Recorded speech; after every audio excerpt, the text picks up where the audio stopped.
Hey friends, I'm Mel and welcome to my kitchen. After all of the Christmas party foods, appetizers, and sweet treats, here in the new year we're ready to get back to some regular weeknight meals. But I'm not quite ready to give up my vacation from the kitchen just yet. Now's the perfect time for some new one-dish meals. We're using simple ingredients. Everything is cooked in one skillet, start to finish, and cleanup is a breeze. So sit back, relax, grab your sweet tea, and let me do the cooking. Our first recipe tonight is for a beef taco skillet. And this skillet meal comes together in about 30 minutes. It's going to use a variety of pantry items, fresh produce, lots of wonderful seasonings, and I have already pre-cooked some ground beef that I'm pulling out of the freezer, so it is going to make this one go even quicker. The first thing I'm going to do is take care of my chopping. I just need about half of a sweet onion diced up, and I'm also going to go ahead and chop up one green onion to add that little kick and garnish at the end. I have my ground beef in the skillet. It's pretty well thawed out. I just need to reheat it thoroughly. I'm also going to throw in that diced onion, and this was very lean ground beef. I'm just going to add a little bit of olive oil back into this to get it frying back up with the onion. While my meat and onion is sauteing, I'm going to take about 2 soft taco-sized flour tortillas, and I'm just cutting these into small pieces. I always start out with 2, then I'll come back and do 2 more as I go. Now I have already put my seasonings in here and begin to stir them in, and I used 1 teaspoon of garlic powder, 1 teaspoon of onion powder, 1 teaspoon of paprika, a half a teaspoon of cumin, and a nice big tablespoon of chili powder.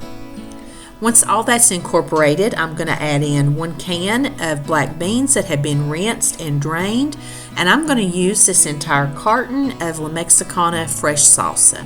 And this container is going to pack a big punch full of tomatoes, onion, bell peppers, jalapenos, and cilantro. I'm just going to mix all that in and get this fully heated and combined. Next, I'm just going to begin adding in those flour tortilla strips. This is completely optional. If you don't want them in here, you can eat this with chips, or you can just take the mixture and put it in a flour tortilla. But I really love how these flour tortillas cook up in this mixture. You just want to be sure and get them all covered.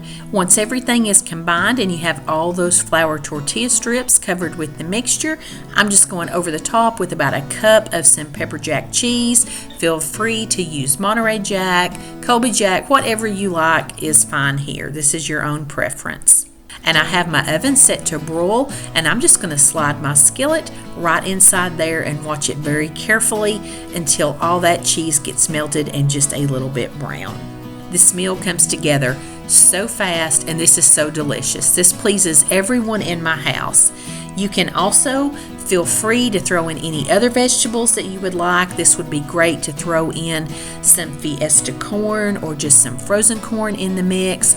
I love to put green onions on top of every skillet meal. I love that fresh bite of flavor it gives. And if you do not have a skillet that is big enough or is oven safe, either one of these skillet meals you can assemble and put in a 9x13 casserole dish and bake them up that way. But I highly suggest, if you had some Christmas money, invest in a nice big oven-proof skillet. These skillet meals save me on more than one time.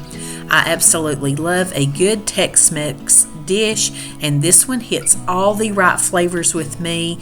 This is a family favorite. You're gonna love it. It's even better if you have any leftovers to heat up the next day. Salsa is one of the most popular foods in the world. I'd like to thank La Mexicana Salsa for sponsoring this portion of today's video. Here with the beginning of the new year, we're all thinking about making better choices and trying to do better for ourselves. Women require 2 to 2.5 cups of vegetables every day in our diet, while men is up to 3 cups. And using fresh salsa can be a great addition to help any meal get us to our goal. It's not only great with chips as a snack, but you can use fresh salsa as a core ingredient. It adds a fresh flavor to any meal. And La Mexicana salsa is made with farm fresh ingredients that are sourced throughout the year. Each one of the farms are close to the La Mexicana kitchen, and their team captures all of the great ingredients, textures, and flavors by chopping, blending, seasoning, and packing everything within just 48 hours. They offer a wide variety such as a hot salsa, a black bean and corn salsa, cantina, pico de gallo, mild, medium, and even a mango peach salsa. And it doesn't have any preservatives that provide the shelf life. Many people don't realize there's a big difference between a shelf-stable and refrigerated salsa. And in addition to just seeing salsa as a snack, fresh salsa is a great ingredient to use in many recipes like the beef taco skillet, chicken tortilla soup, turkey chili, and so much more. So the next time you're at the grocery store, check out the refrigerated section of your fresh produce department. That's where you'll find La Mexicana fresh salsa. Now we're going to do a new take on our favorite old Sloppy Joes. This is a Sloppy Joe tater tot skillet meal. And I'm just going to use 1.5 pounds of ground beef here. And this is another one where we use some of our pantry staples, some fresh ingredients. And you see here I have a red pepper that I had chopped up earlier and frozen. Save myself time in the long run. Again, we're going to start browning up about 1.5 pounds of that ground beef, and I'm just going to put in half of a sweet onion to cook along with this. Going to add in that red bell pepper that I had diced up earlier and frozen, and we're just going to brown all that up together until the meat is done and the vegetables are nice and soft. Any extra grease, I'm just going to blot up with a paper towel. Now I'm going to add in a couple spoonfuls of garlic and saute that for just a few minutes to release the flavors.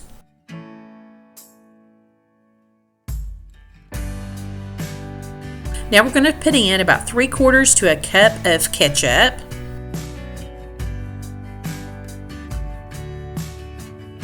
Probably 2 or 3 tablespoons of brown sugar. And 1/2 cup of water. We're also going to put in 1 teaspoon of chili powder, plus a little extra, a tablespoon of just plain old yellow mustard,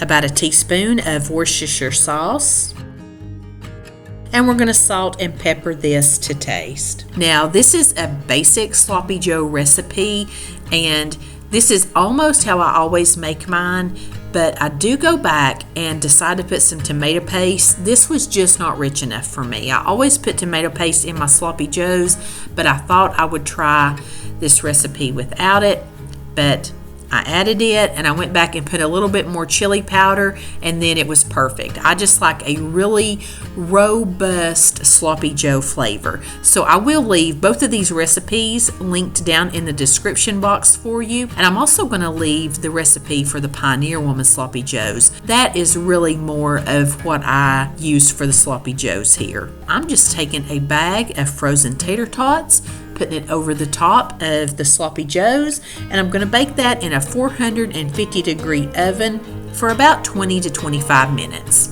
till they're nice and done and golden brown. I always like to have a little bit of Lowry seasoning salt on my tater tots and my French fries, so once those had cooked up, I did sprinkle them with that, and then I'm just using about 1.5 cups of Colby Jack cheese and spreading it all over the top of these tots. We're going back in the oven with this just long enough to get that cheese nice and melted. This was such a great take on a sloppy joe. Of course, I love them on a bun, but this was so much easier, and everything in one skillet. The tater tots on the side were perfect, and this would be a great recipe if you wanted to add even more vegetables into it. You could add some peas or maybe corn or carrots into this one too, and just pack it even more full. My family absolutely loved the sloppy joes this way. We're definitely doing this skillet meal again. Both of these dishes I served up with just a simple bagged salad from the grocery store. We had two wonderful skillet meals, hearty, stick to your rib, flavors we love, Tex-Mex and sloppy joe. Then I just wanted to show you another quick and easy simple trick that I do all the time.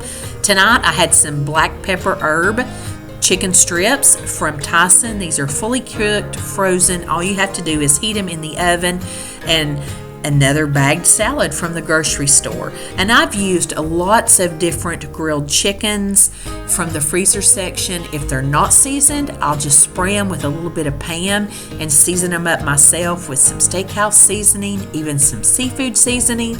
I've even used breaded chicken tenders. This is a yummy little meal that you can throw together in no time.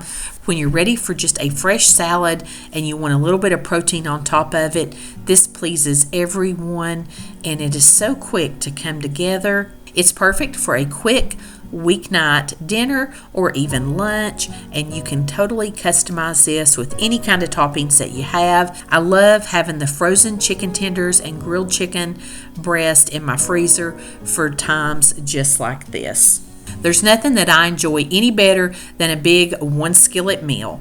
You can't beat the flavor that comes from cooking everything all together in one big dish. Make good use of that seasoning cabinet and bring out all those flavors with simple, fresh ingredients along with your pantry staples. If you enjoyed today's video, I'd love it if you give it a big thumbs up. And while you're here, take a look at the video I have linked up on the screen for you. I think you'll like it too.